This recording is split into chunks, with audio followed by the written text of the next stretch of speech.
Hello, I'm Laura Leist, founder of Eliminate Chaos and author of Eliminate the Chaos at Work, as well as Increase Your Productivity using Microsoft Outlook.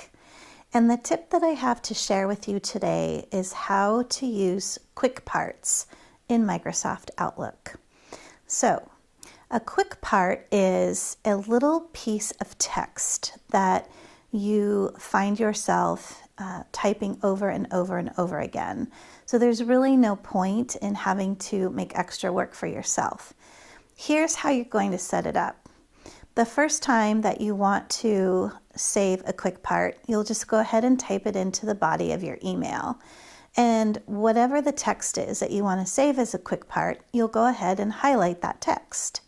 And then you'll go up to the Insert menu and you'll find where there's a little button called Quick Parts.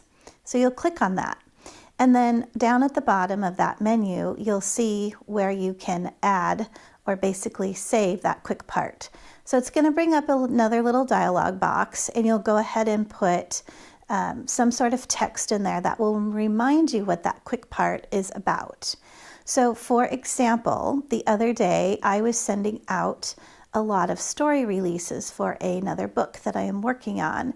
And every time I send out that email, I want to be able to insert this one specific paragraph of text so that I don't have to type it over and over again.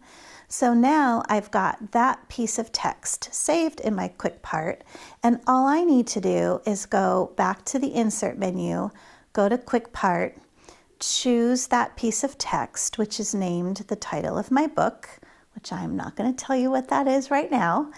And then I just click on that and it inserts that little paragraph into my email. So it's that easy to create a quick part. I hope that you will try using quick parts and that you found this tip helpful.